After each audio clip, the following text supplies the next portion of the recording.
So the first thing I wanted to show with the DeepMind 12, or Fat 12, as it were, that I've had for a while now, was some FM of those DCOs. An FM over a DCO, which is a digitally controlled oscillator, still an analog oscillator for those that are wondering. You don't see FM over DCOs very often. On saw wave and square wave or pulse waves aren't really what you'd go for FM. It tends to be sines and triangles and cleaner waves modulating each other. But we can do it. And we've got a preset going. I'm going to show you how I made the sound and just walk through it. So first, here's the actual sound.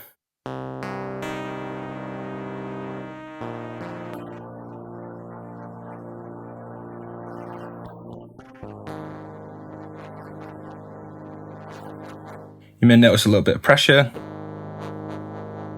That's because if I go into the mod matrix, you can see I've got pressure as my source, destination, VCF cutoff with a depth of 50. So holding a note, I'm pressing harder, opens the filter. Let's just open the filter fully, let you hear that sound.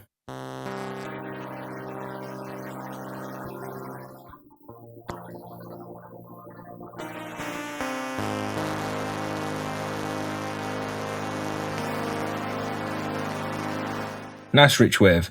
So the sound has audio rate modulation of the DCOs. Now, if I take my pitch mod off the DCO, just got a square wave. Turn that off, nothing. Could be a saw. Stick with this pulse. Pulse with modulation. So I've got a slightly thinner pulse. And if I go into the mod matrix and just take off what I've actually got set up for now, turning up the pitch mod, LFO1, whose rate,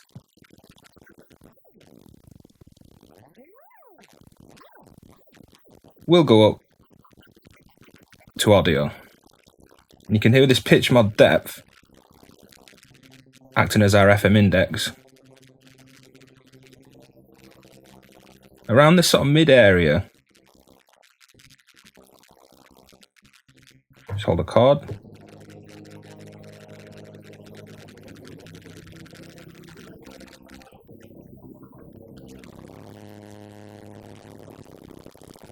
Starting to get these overtones. Now, even if you find somewhere that you like, it's not going to track pitch, which is where the mod matrix comes in. So we hit mod. You can see I've got the source, note number, destination, LFO1's rate. I'm going to turn that up full, and you can twist the jog wheel or the data entry. Bigger sweeps on the data entry work well, fine tuning on the jog wheel works well. This is the old mod matrix on an old firmware. As I said, it's a Fat 12 here. It's not the newer prototypes that are currently out with a couple of people. It will be called a DeepMind 12, and this looks slightly different, slightly improved interface, although this is still quite quick and easy. So now we've got note number tracking LFO1's rate. As we move up and down the keys, the FM modulation will track note number. Just get a slightly lesser depth.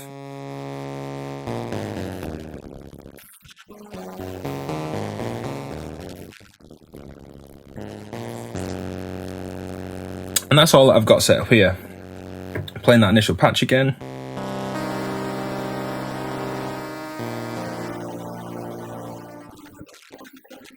Without that pitch mod, let's leave that off.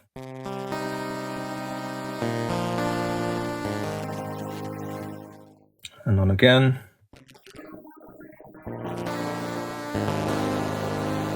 You can hear those tones that's creating.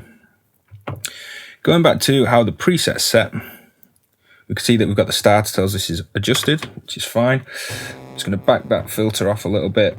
I might push the FM a little bit harder.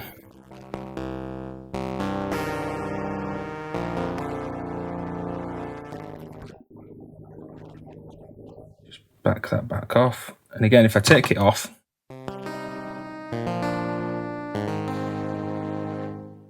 with it on, getting some overtones in there, not intense FM, and again, pulses are particularly the best thing to FM. It's a really nice way of creating some extra overtones.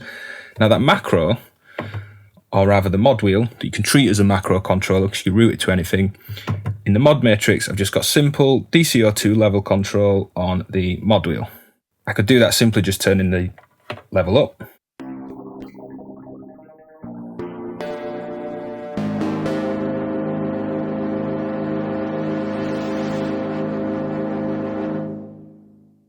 But for now, I wanted that control on the mod wheel.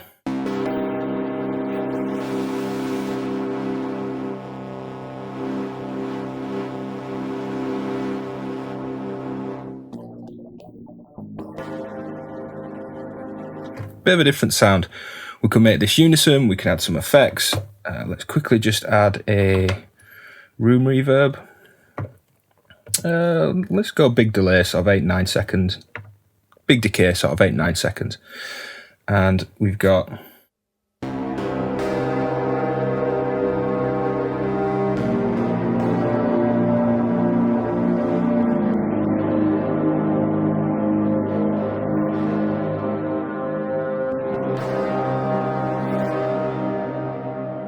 now what we can do to sort of create the macro controller is go mod wheel and then go to our effects,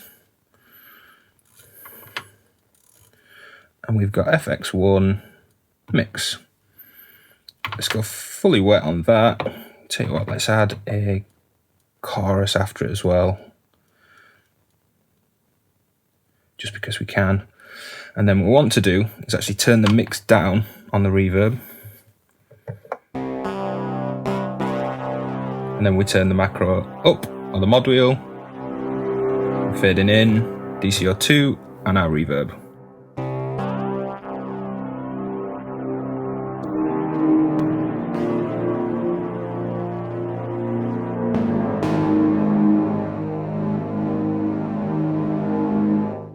So there's how you can create some extra overtones with Audio Rate FM from the LFOs that will track note number and can be applied to both DCOs, and also just a little bit on creating a sort of macro control, controlling multiple things in multiple depths with the mod wheel and mod matrix.